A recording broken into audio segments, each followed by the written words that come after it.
Hey friends, it's Laura with Laura's Handmade Haven. Welcome or welcome back. I'm so glad you joined me today. We're going to be entering the craft room today with something totally different on our plates. Actually on our platters.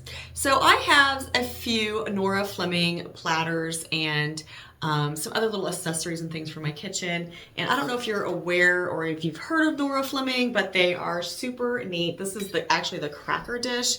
And the whole concept behind Nora Fleming is that they have this little hole and you get minis and then you swap them out. And in fact, I don't know if you've ever noticed this.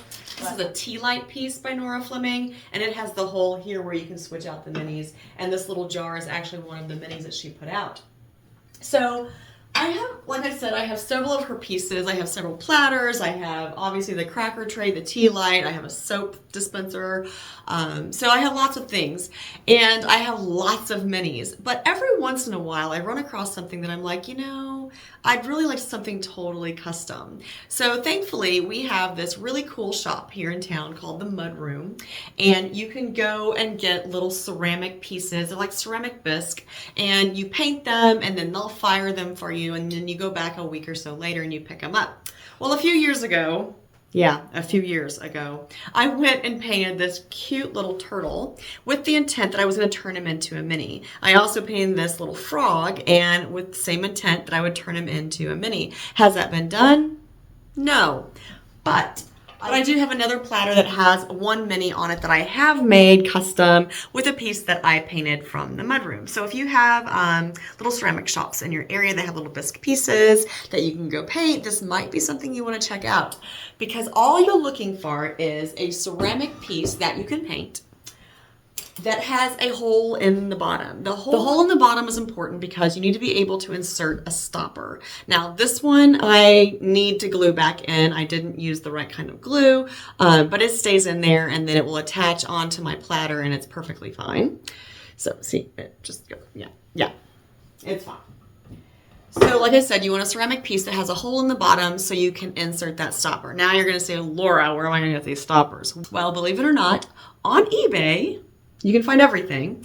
And I actually found a lot of broken Nora Fleming minis, and there were a bunch of them. And I think, I seriously think that I have bought like 60 or something in a broken lot for like 20 bucks or something. And I had a really good time one afternoon taking a hammer and breaking all the ceramic off just because I wanted these stoppers. So I do have a collection of stoppers. And I've also Googled, and you can get stoppers like these. They're just nylon stoppers that go into the bottom of your piece to make it into a mini for your platters. Now, if you don't want to do anything with ceramics, I've got you covered on that too. This is also a custom mini that I made for my platters and pieces. And it's really a wooden spool, and I just put some bias tape around it with a cute little pin. And then I carved with just an X-Acto knife some of this off, and then I just glued it into the bottom of this spool, and now this is also a mini for my platters and pieces. So if you have Nora Fleming platters and you're wanting some custom minis, let me show you what I'm going to do with some plaster of Paris and a couple of ceramic pieces. All right, so you are going to need some supplies, obviously. You're going to need some water, you're going to need a couple of measuring cups, you're going to need some kind of a container, and you're going to need plaster of Paris. Now I got this, and this is a huge amount. I will not need anywhere near this amount. It's a huge amount. I got it at Menards, but I know you can get it at Home Depot and Lowe's and Westlake and probably even Walmart. Hobby Lobby I'm sure has it as well. So wherever you want to buy it, feel free. So the directions on the plaster of Paris tell me that I need a 2-to-1 ratio. So I need like a cup of plaster of Paris to half a cup of water. Now I'm just going to use a couple popsicle sticks to stir it up, and then I'll also use those to kind of work it into the ceramic piece. Now remember, I'm going to put that stopper in there, so I don't want to fill it all the way up, but we'll get to that when we get to that part. The first thing I'm going to do is get 1 cup of plaster of Paris, put it into my mixing cup, and then add in the water slowly and start mixing it with the stick.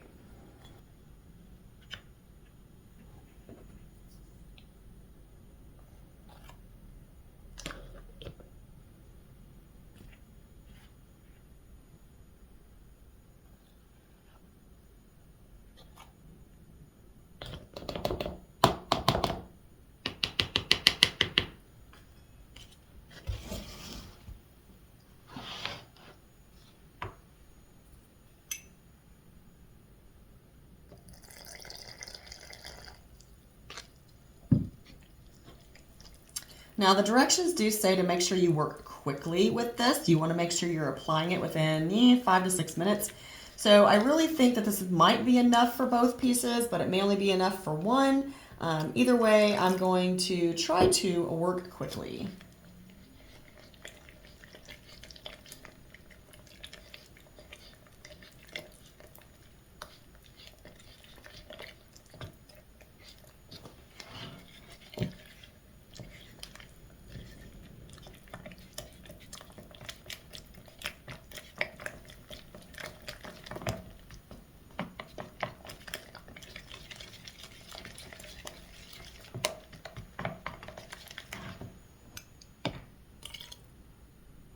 Trusting the directions to know how much water I need.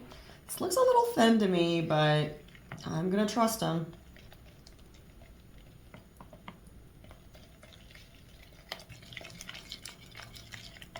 Now, plaster of Paris is not supposed to shrink or expand when it dries. Okay, so it kind of looks like it's just kind of like a, I don't know, kind of like a little slurry. Looks like plaster of Paris. So we're going to take our turtle and we're just going to put some of this plaster in there into the little hole. I feel like I might be able to pour it. That way we don't have to worry about the turtle moving. I mean, you know, quilting tools are great for a lot of things, right?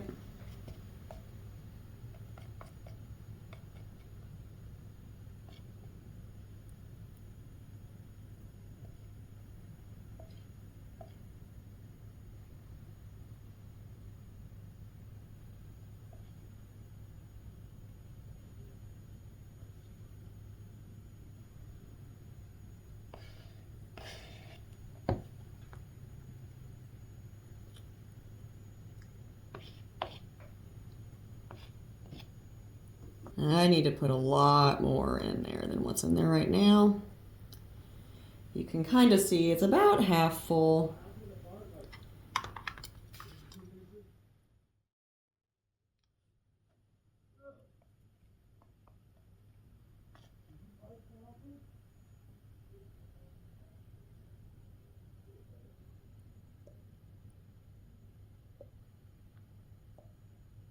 We're just going to keep filling more and more up. Get it shook down into the little turtle. Now I'm not going to let any of that plaster of Paris dry on the outside of this ceramic turtle because I don't want plaster of Paris all over my turtle. But for right now, I'm just going to keep working more and more of that in.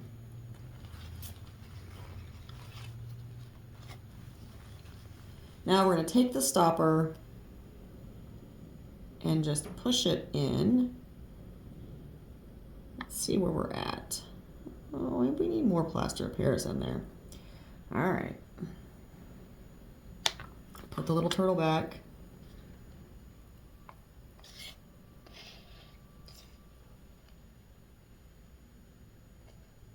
Now the one thing that I have seen with the plaster of Paris is that you can't add more to it. So what we're going to do is we're going to fill it up as best we can with this plaster of Paris. And then we're going to put the stopper in there.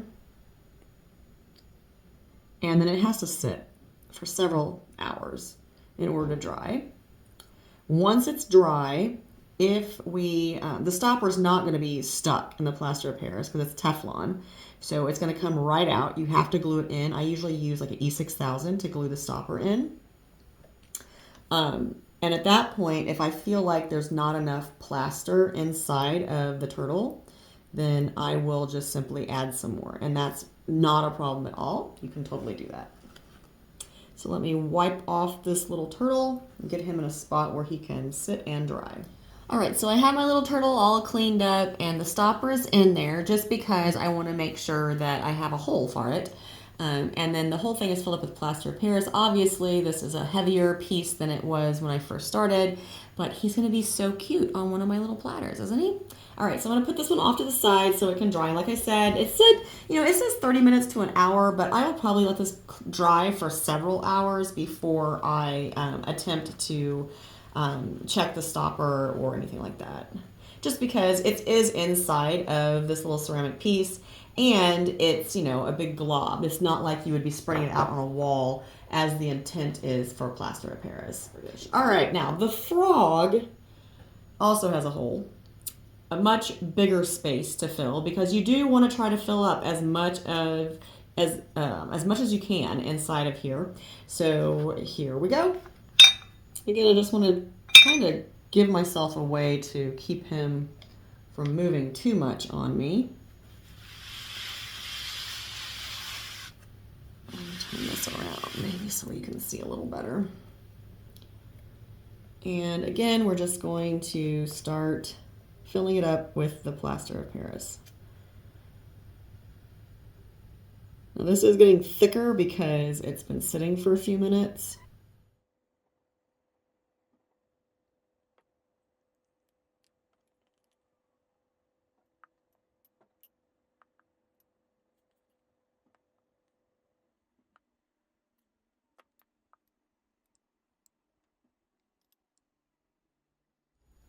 Since this is a bigger space, I am able to go and use the popsicle stick inside of there a little better and kind of see inside the progress that I'm making and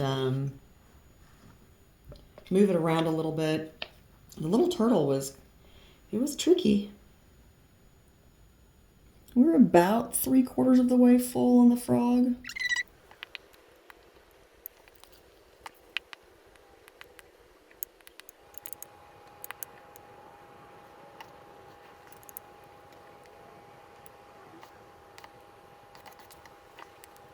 All right, so I'm just going to put that stopper in there like that, and now I'm going to take this wet washcloth or wet paper towel and wipe off the rest of my frog. With the glaze on the ceramic, the plaster of Paris will wipe off really easily. Now I showed you the thread spool earlier. I did not use plaster of Paris for that. I just used some E6000.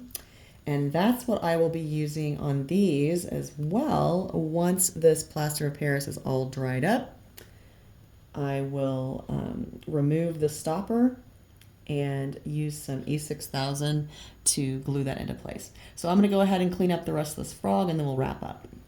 Just to make sure you have the right products when you attempt this, all you need is some plaster of Paris and some water. That's all the supplies you need to make that plaster to fill up your ceramic pieces. Now on the ceramic pieces, you do want to make sure you choose a piece that has a little bit of a hole on the bottom. And I would suggest at least a 1/2 to 3/4 inch hole. I used popsicle sticks today to get all that plaster of Paris in there. The hole in the frog was bigger and it was easier to fill it with the plaster of Paris than that turtle, but both of them are going to be super cute and I'm super excited to use them on my Nora Fleming platters. So the other thing that I want to tell you is that I have been saying that, you know, I use these on my Nora Fleming platters, but I also have a cake plate that I didn't bring in here. So just envision this with me. I have a cake plate that I also painted at that same ceramics place here in town in Columbia, Missouri. And she was able to drill a hole for me in that platter before I painted it. And then when she fired it, I had the hole in there and I can use that one for my minis too. So not only do I have custom minis, but I also have a custom platter for the minis. So yeah, just something to keep in mind if you love Nora Fleming and you love all the minis and the platters. Maybe you want to add something custom to your collection, and this is just one way you could do that. So let me show you the turtle and the frog before we wrap up, and then we will say goodbye for today. So once again, here's our cute little frog. And he's got to dry. I mean, it's going to be a while because he is full of plaster of Paris. So it's going to be a little while before he's dry. I'm going to probably let him sit at least 3 or 4 hours before I mess with that stopper too much. And then we also have our cute little turtle, and those are my initials right there. And then here is the stopper in the bottom of him. So again, super cute. It's going to be super fun to use these on my pieces. So this is just going to go right in there. So, can't wait for this little guy to be dry and ready. Excited about a piece from my Nora Fleming collection and super excited to share this idea with you. I hope you enjoyed it. I hope maybe you picked up a tip or trick or an idea of how to customize for your own little minis or your own platter. So until next time, I hope you find joy in all you do. Carve out some time for crafting and creating. And remember, it's always better when you make stuff up.